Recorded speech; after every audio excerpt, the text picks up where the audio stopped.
Perang di Timur Tengah semakin meluas, dan ini bisa menjadi bencana bagi seluruh dunia, meskipun untuk pertama kalinya saya bisa mengatakan, Trump bilang Trump benar-benar melakukannya. Ingat, pada hari Selasa dia mengancam di siaran Fox News bahwa minggu depan, kutipannya, kita akan menghancurkan semua pembangkit listrik mereka, menghancurkan semua jembatan mereka, jika mereka tidak duduk di meja perundingan. Jadi, dia tidak menunggu sampai minggu depan. Dan malam ini, pada malam ke-6 serangan berturut-turut, Angkatan Udara Amerika membombardir jembatan-jembatan di selatan Iran, baik jembatan jalan raya maupun jembatan kereta api, memutus pelabuhan utama negara itu, Bandar Abbas, dari jalan menuju Teheran. Dan untuk pertama kalinya selama perang, Iran mengakui serangan terhadap sektor energinya. Kementerian Energi benar-benar memohon kepada warga Provinsi Selatan Iran untuk berhemat komite listrik. Meskipun Amerika Serikat tidak melaporkan serangan terhadap sektor energi, dan Teheran menanggapi semua ini dengan cara yang belum pernah dilakukan sebelumnya. Roket-roket ditembakkan ke 7 negara sekaligus dan untuk pertama kalinya Suriah menjadi sasaran serangan. Dan yang paling menakutkan terjadi di balik layar. Iran sudah memerintahkan kelompok Houthi Yaman untuk bersiap menutup selat Bab el-Mandeb di Laut Merah. Roket-roket sudah diposisikan dan kelompok tersebut hanya menunggu perintah. Dalam edisi ini, gambaran lengkap eskalasi selama 48 jam terakhir. Pernyataan dari kedua belah pihak secara harfiah, ancaman langsung kepada Donald Trump dari Iran, dan jawaban realistis atas pertanyaan kemana semua ini akan berujung. Nama saya Lexi Peci, mari kita bahas topik ini bersama-sama. Tapi sebelum kita mulai, saya minta Anda untuk berlangganan ke kanal YouTube ini. Kita sedang menuju angka 300.000 pelanggan. Saya akan sangat berterima kasih secara pribadi atas langganan Anda. Jadi mari kita mulai dengan serangan Amerika, karena tadi malam Amerika Serikat telah naik ke level baru. Perhatikan logika dari target-targetnya. Amerika Serikat tadi malam membombardir jembatan-jembatan di Provinsi Hormozgan. Serangan terjadi di kota Bandar Hamir di pesisir Selat Hormuz. Dan inilah detail kuncinya. Serangan terhadap jembatan jalan raya dan jembatan kereta api tampaknya ditujukan untuk memutus Bandar Abbas, yaitu pelabuhan utama Iran, dari jalan-jalan yang menuju ke wilayah tengah negara itu dan selanjutnya ke Teheran. Rute lain masih terbuka untuk saat ini, namun serangan Amerika bisa meluas yang berpotensi mengganggu pengiriman kargo militer maupun pasokan barang untuk 90 juta penduduk Iran. Dalam beberapa hal, ini sebenarnya mirip dengan taktik pasukan pertahanan Ukraina, yang secara khusus menghancurkan logistik Rusia di belakang garis depan. Inti dari strategi Amerika Serikat saat ini adalah seperti ini. Amerika mulai memotong Iran menjadi beberapa bagian, dalam arti logistik. Mereka tidak membom pabrik, bukan radar, tetapi justru memutus, misalnya, pelabuhan utama negara dari ibu kota, memutus jalur logistik. Jadi oke, barang mungkin bisa masuk ke pelabuhan itu, tapi setelah itu tidak mungkin untuk mengirimkannya lebih jauh, karena jembatan-jembatan sudah dihancurkan. Ini sudah merupakan perang terhadap infrastruktur negara itu sendiri. Selain itu, pada malam yang sama setelah serangan, menara kendali di Pelabuhan Chabahar di tepi Teluk Oman juga terbakar. Ditambah lagi dengan infrastruktur bandara yang rusak, jaringan telekomunikasi, dan rel kereta api. Dan inilah Kepala Pentagon Pete Hegseth tidak bisa menahan diri dan bahkan secara pribadi mengunggah foto Menara Chabahar yang runtuh di media sosial. Bahkan dengan bangga seperti sebuah trofi. Lihatlah, kami menghancurkan menara kendali sipil yang mengatur pelabuhan itu. Namun di Teheran, mereka memberi sinyal tentang hal yang sedikit berbeda. Dan di sini ada momen penting, yang lebih penting dari semua jembatan yang hancur. Iran untuk pertama kalinya mengakui serangan terhadap infrastruktur energi, meskipun orang Amerika masih diam tentang hal ini. Komando Pusat Amerika Serikat belum mengumumkan serangan terhadap sektor energi. Namun, Kementerian Energi Iran hari ini mengimbau warga Provinsi Selatan untuk mengurangi konsumsi listrik. Mereka menjelaskan bahwa wilayah-wilayah ini saat ini sedang mengalami panas ekstrim dan, perhatikan, serangan terhadap infrastruktur energi. Dan bayangkan saja, pemerintah Iran misalnya meminta warganya di selatan untuk mematikan AC saat suhu mencapai 40 derajat, karena pembangkit listrik mereka katanya sedang diserang. Menurut data Iran, serangan Amerika telah menewaskan lebih dari 35 orang dan melukai lebih dari 300 orang. Dan pada hari Jumat, jumlah ini kembali bertambah. Sekarang giliran Iran untuk membalas, dan malam ini serangannya sangat luas, belum pernah terjadi sebelumnya. Hal ini hanya membuktikan bahwa setiap pihak justru semakin memperluas perang ini. Menurut laporan pada Jumat pagi, langkah-langkah pertahanan terhadap rudal dan drone Iran harus diambil secara bersamaan oleh Bahrain, Irak, Kuwait, Oman, Qatar, Yordania, dan untuk pertama kalinya bahkan Suriah. Artinya, perhatikan, 7 negara terkena serangan Iran dalam satu malam ini jelas merupakan perluasan wilayah serangan tersebut. Pada malam sebelumnya, untuk pertama kalinya dalam fase eskalasi ini, Yordania diserang, dan sekarang Suriah juga. Mari kita bahas poin-poin utamanya. Qatar, dan ini sangat sinis, karena Doha selama perang menjadi mediator kunci antara Washington dan Teheran. Saya ingatkan, di Doha bersembunyi, misalnya, para pemimpin gerakan Hamas di jalur Gaza. Dan secara umum, Qatar selalu menjadi tempat transit bagi semua teroris ini. Kementerian Pertahanan Qatar melaporkan telah mencegat serangan roket dan Kementerian Dalam Negeri negara itu melaporkan ada seorang anak yang terluka. Anak itu terkena pecahan roket yang berhasil dicegat. Korps Pengawal Revolusi Islam melaporkan tentang gelombang serangan ke-15 terhadap pangkalan udara Amerika Al-Udeid dan menyatakan telah menghancurkan radar deteksi jarak jauh serta beberapa pesawat tanker strategis milik Amerika Serikat.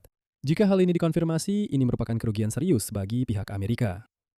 Dan di Yordania, militer melaporkan telah mencegat 3 rudal Iran. Bahrain.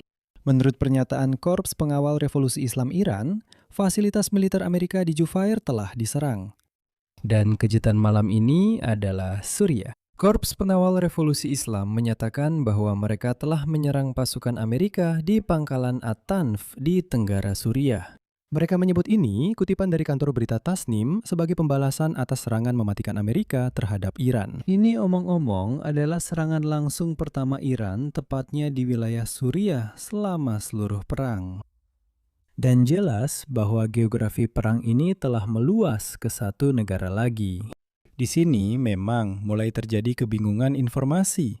Karena sumber militer Suriah mengatakan kepada AFP bahwa sebenarnya tidak ada serangan di At-Tanf. Menurut informasi lain, Amerika bahkan sudah menarik pasukan dari pangkalan ini lebih awal pada awal tahun 2026, jadi tidak ada kerusakan maupun korban. Jadi bisa jadi orang Iran dengan penuh kemenangan mengebom pangkalan kosong. Tapi fakta politik tetaplah fakta. Teheran mengumumkan bahwa mereka juga menyerang Suriah. Dan sebagai dasar dari seluruh kampanye ini, Teheran memberikan penjelasan seperti ini. Ia menyatakan bahwa mereka menargetkan objek-objek Amerika di wilayah tersebut, menegaskan bahwa Washington menggunakan pangkalan-pangkalannya di negara-negara ini sebagai tempat untuk menyerang Iran. Nah, retorikanya sangat keras. Selanjutnya, saya akan mengutip pernyataan dari Komando Khatam Al-Anbiya. Kami tidak akan membiarkan Amerika, kekuatan asing dari luar wilayah kami, ikut campur dalam urusan Selat Hormuz.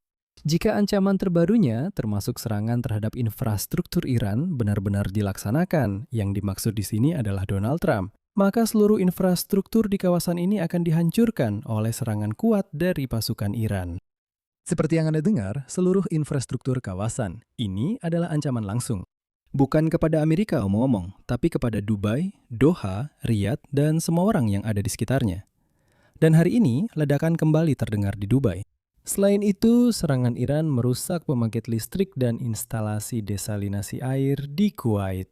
Secara khusus, Kementerian Listrik, Air, dan Energi Terbarukan Kuwait melaporkan bahwa akibat serangan Iran terjadi kebakaran hebat di salah satu pembangkit listrik, yang menyebabkan sebagian unit pembangkit rusak dan menyebabkan kerusakan serius pada fasilitas tersebut. Saat ini api sudah berhasil dipadamkan, pihak berwenang sedang bersiap untuk memulai pekerjaan perbaikan. Dan sementara itu, mereka meminta masyarakat untuk menghemat listrik. Namun yang paling penting, salah satu instalasi desalinasi air juga rusak akibat penembakan tersebut.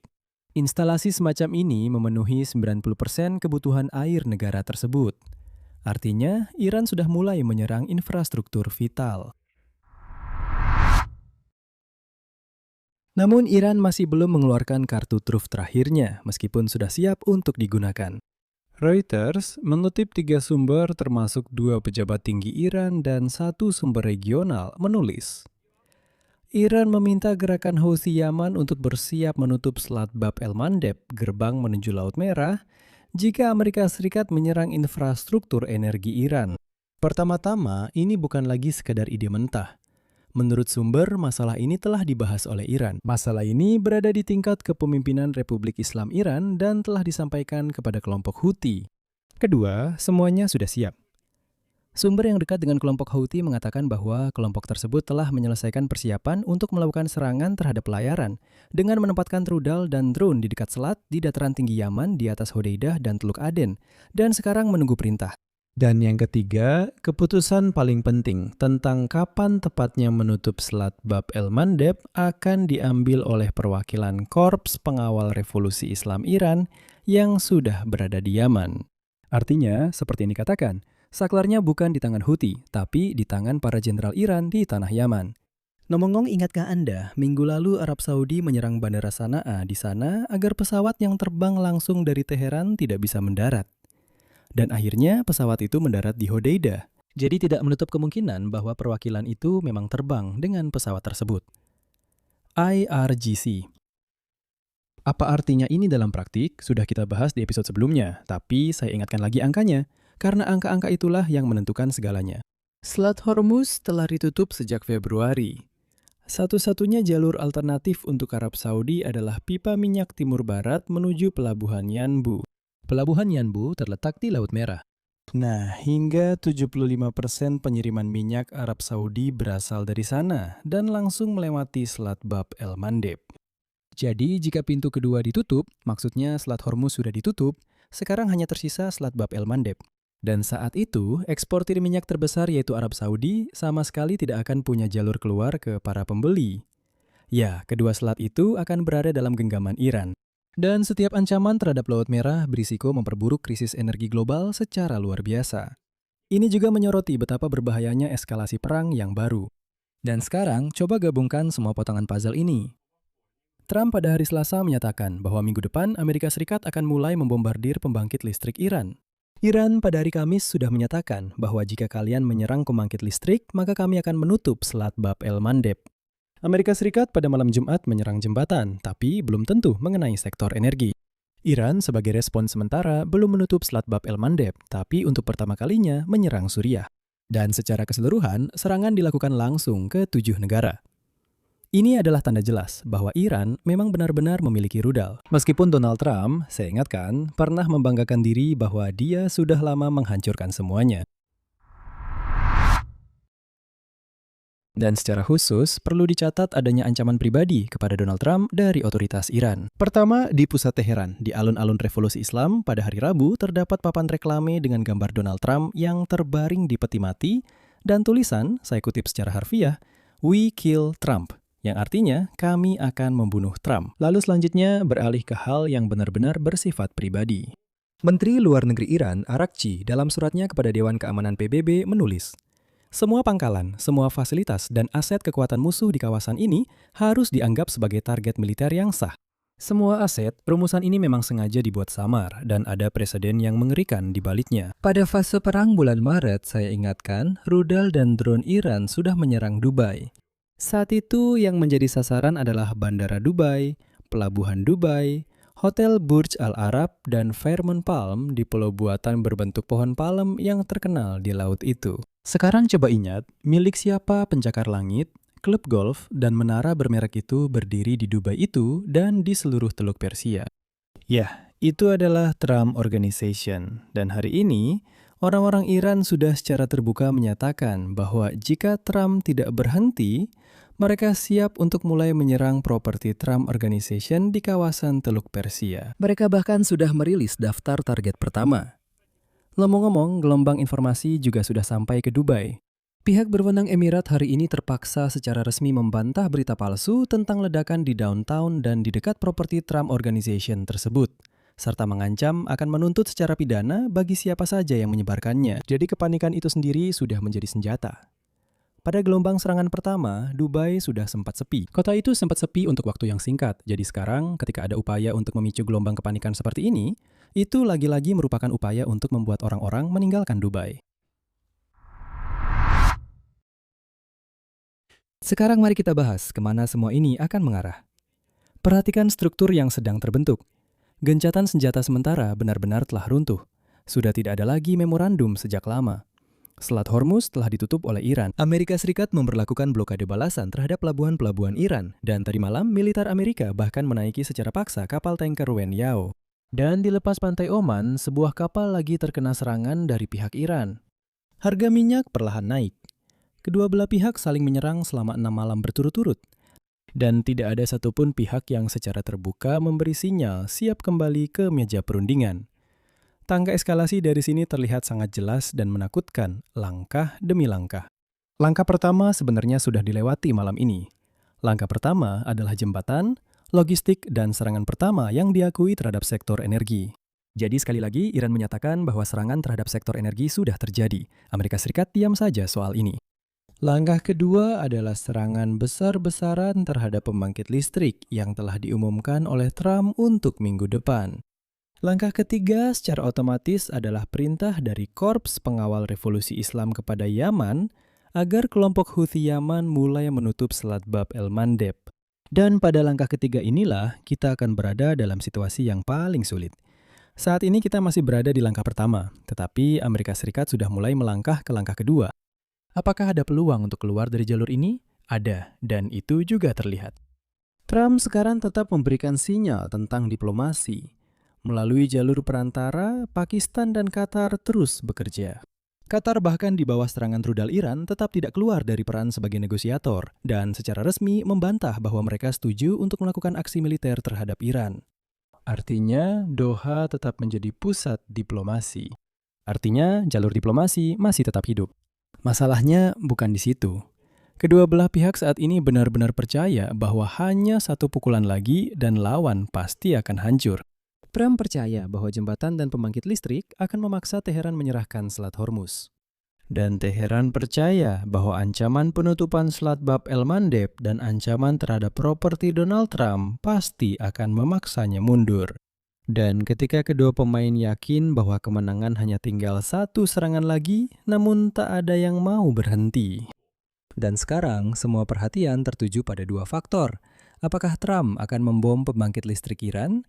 Dan akankah Iran melaksanakan ancamannya untuk menutup Selat Bab el-Mandeb? Faktanya, inilah ancaman utama dan terakhir dari kedua belah pihak. Dan disinilah, menurut saya, kita mendekati klimaks dari perang ini. Siapa, seperti kata pepatah, yang akan mengalah lebih dulu? Di sini saya akan berhenti sejenak. Tuliskan pendapat dan kesimpulan Anda di kolom komentar di bawah episode ini. Silakan berlangganan ke kanal YouTube ini. Silakan berlangganan ke kanal Telegram saya, PC News. Tautannya ada di deskripsi video ini. Di sana kami mempublikasikan berita begitu kami menerimanya. Dan jika Anda ingin mendukung kerja kanal YouTube ini, Anda bisa melakukannya dengan donasi melalui tautan dan informasi yang ada di deskripsi video ini. Itu saja, jaga diri Anda, sampai jumpa.